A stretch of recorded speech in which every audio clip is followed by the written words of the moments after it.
Di sini kami akan menjelaskan tentang pemanfaatan senyawa dari tripang pada mata kuliah bahan alam kelautan. Sebelumnya kami ingin berterima kasih kepada dosen pengampu, Bapak Apoteker Ayul Fadli MSI.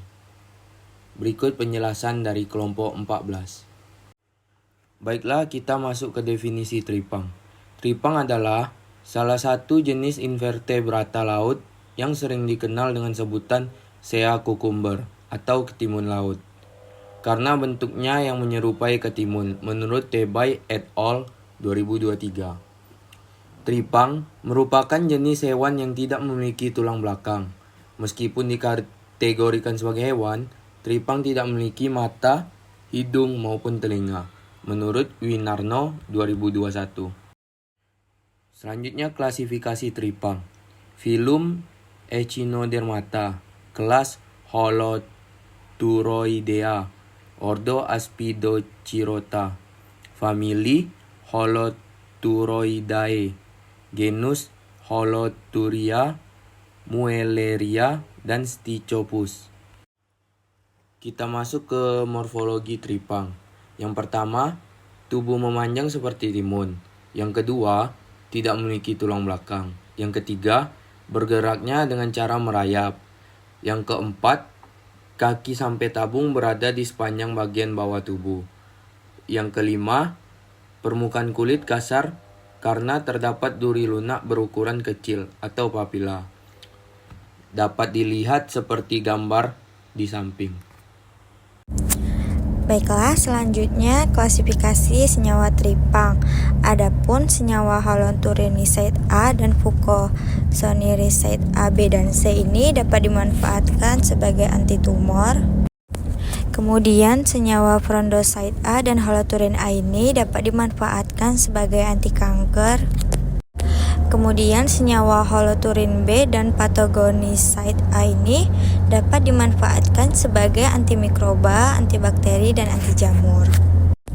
Selanjutnya, senyawa fucosilate chondroitin sulfat dapat dimanfaatkan sebagai antikoagulan, dan senyawa glikosamin glikan itu dapat dimanfaatkan sebagai antitrombotik. Selanjutnya, proses ekstraksi sampel, di mana sampel dibedah dan diambil organ dalamnya, kemudian dikemas dengan es dan disimpan pada suhu minus 20 derajat Celcius sampai proses ekstraksi. Kemudian, organ dalam tripang tadi akan dihaluskan dengan blender dan disuspensikan, lalu diekstraksi dengan metode perkolasi menggunakan etil asetat, metanol, air metanol sebanyak 50% selama 72 jam. Kemudian difiltrasi dan disentrifugasi selama 15 menit dengan gaya sentrifugal 30.000 kali percepatan gravitasi pada suhu 4 derajat Celcius. Kemudian diperoleh ekstrak dan diuapkan dengan rotary evaporator pada suhu 45 derajat Celcius. Kemudian ekstrak dibuat serbuk dengan metode freeze dried dan disimpan pada suhu minus 20 derajat. Kemudian diperoleh ekstrak serbuk. Selanjutnya, proses isolasi sampel. Isolasi metabolit sekunder dari tripang ini dapat dilakukan dengan metode kromatografi kolom menggunakan campuran N-heksan banding etil asetat, yaitu 8:4 sebagai fase gerak dan silika gel GF 254 sebagai fase diam. Prosesnya yang pertama, ekstrak tripang menggunakan silika gel yang sudah disuspensikan dengan eluen dan dimasukkan ke dalam kolom yang bagian bawahnya ditutup kapas selama 24 jam. Kemudian ekstrak dilarutkan dengan sedikit eluen dan silika gel, kemudian dimasukkan ke dalam kolom dan dielusi.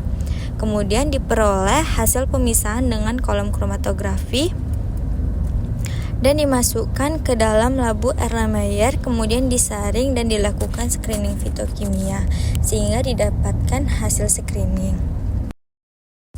Selanjutnya, penentuan struktur kimia yang pertama dapat dilakukan dengan spektroskopi massa, di mana spektroskopi massa senyawa dari tripang ini menggunakan spektrometri SIMS ion negatif.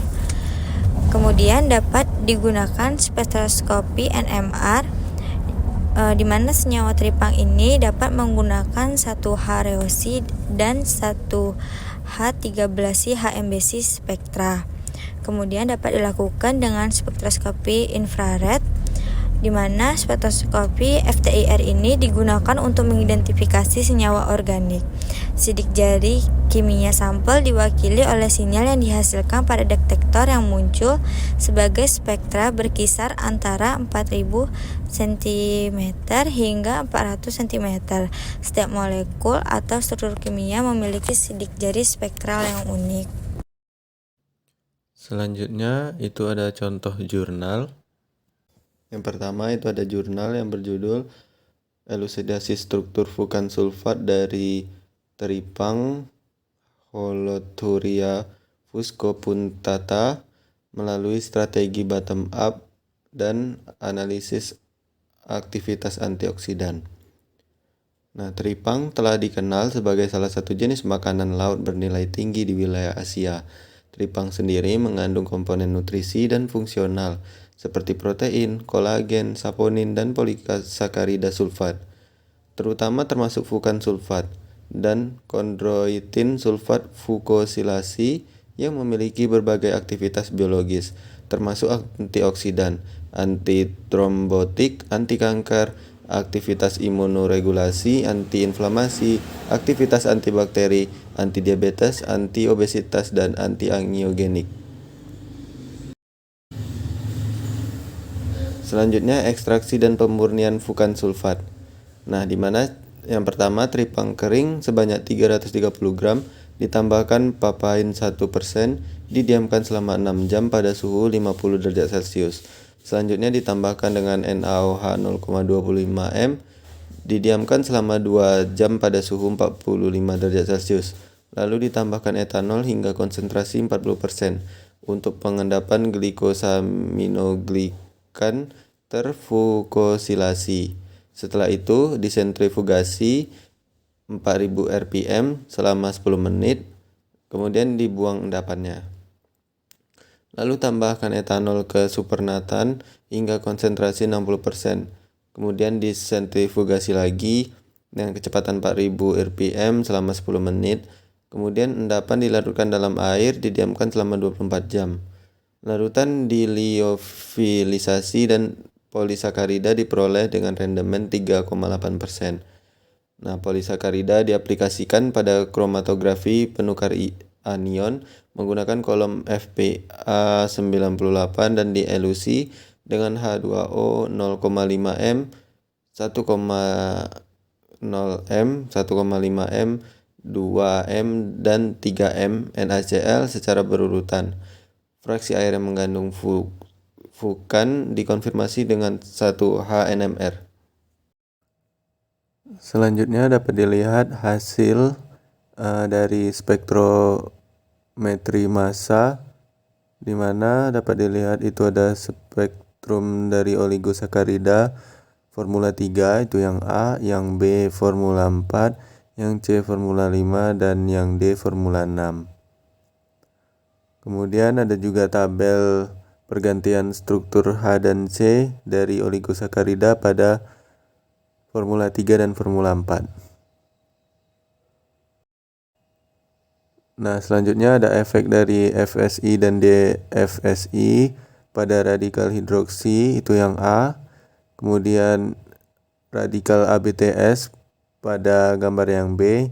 Kemudian ada radikal DPPH, itu yang C, dan yang terakhir ada radikal superoksida. Nah, kemudian untuk verifikasi struktur fukan sulfat dapat dilihat pada gambar. Nah, kesimpulannya pada penelitian ini urutan struktur fukan sulfat dari teripang Holothuria fuscopunctata ditinjau kembali menggunakan strategi bottom up. Oligosakarida dilepaskan dari hidrolisis asam ringan, kemudian diklarifikasi sebagai disakarida, trisakarida, dan tetrasakarida. Masing-masing urutan struktur dianalisis melalui NMR 1D atau 2D dan MS. Ikatan glikosidik dengan tipe alfa 1,3 dan alfa 1,4 tidak konsisten. Kesimpulan yang berbeda ini didasarkan pada analisis spektrum Roessy 1H produk dengan berat molekul rendah.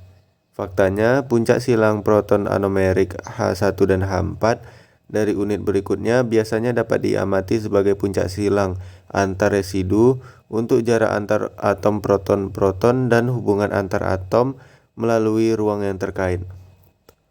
Pada uji aktivitas antioksidan menunjukkan bahwa fukan sulfat memiliki aktivitas penangkal radikal superoksida dengan IC50 masing-masing sebesar 65,71 dan 83,72 mikrogram per mili. Saya akan melanjutkan mengenai jurnal kedua, yang mana judulnya yaitu Structure Elucidation Protein Profile and the Anti-Tumor Effect of the Biological Active Substance Extracted from Shea Cucumber Haloturia poli. Di sini menggunakan ekstraksi spesimen teripang Haloturia poli dengan panjang berkisar antara 6 hingga 18 cm dikumpulkan dari daerah pasang surut di pantai Abu Qir, yaitu Laut Mediterania, selama musim panas. Sebanyak 1 kg di blender dan diekstraksi dengan etanol 95% pada suhu ruang selama 1 hari, kemudian disaring. Lalu diuapkan dengan rotary evaporator pada suhu 40 derajat Celcius, kemudian residu di oven pada suhu 40 derajat Celcius selama 8 jam hingga kering. Kemudian dilakukan dengan metode KLT dan divisualisasikan di bawah sinar UV dengan menyemprotkan uap yodium. Produk yang diisolasi dikarakterisasi berdasarkan IR, 1H-NMR, UV vis, dan spektrofotometri massa. Lalu di sini terdapat spektrum infrared ekstraksinya terlampir. Spektrum IR dari senyawa menunjukkan pita lebar yang kuat pada 3397 cm-1 yang dapat dikaitkan dengan gugus OH. Pita kuat pada 1629 cm-1 disebabkan oleh vibrasi C rangkap O. Pita sedang pada 1439 cm-1 disebabkan oleh vibrasi C rangkap C. Pada pita 3031 cm-1 merupakan CH, sedangkan munculnya pita lemah pada rentang 916 dan 1125 cm-1 disebabkan oleh ikatan COC. Spektrum 1H-NMR menunjukkan sinyal multiplet pada 3,63 sampai 3,78 ppm. Untuk hidrogen pada cincin, spektra menunjukkan singlet pada 12,61 ppm untuk gugus OH, sedangkan singlet untuk gugus OCH3 diamati pada 2,47 ppm. Proton metilen yang terikat pada gugus hidroksil atau CH2OH muncul sebagai doublet pada 3,00 sampai 3,17 ppm. Proton metilen yang terikat pada gugus hidroksil atau CH2OH muncul sebagai doublet pada 3,00 sampai 3,17 ppm. Selain itu, metil proton atau CH3 muncul sebagai doublet pada 1,20 sampai 1,25 ppm. Nah, di sini bisa kita lihat terdapat struktur molekuler ekstraksinya terlampir. Hasil tersebut dapat kita simpulkan bahwa aktivitas sitotoksik yang dilakukan berdasarkan uji sulforhodamin B, IR, 1H-NMR, UV vis, dan spektrum massa menunjukkan bahwa bahan bioaktif yang diekstraksi adalah heksaosida non-sulfat yang disebut bifid-tosida. Glikosida ini terdiri dari aglikon dan rantai glikosidik, yaitu rantai karbohidrat-hidrat yang diapit oleh 6 unit gula, termasuk silosa, glukosa, 3-O-metilglukosa, dan kuinovosa. Tidak ada jejak protein terlarut.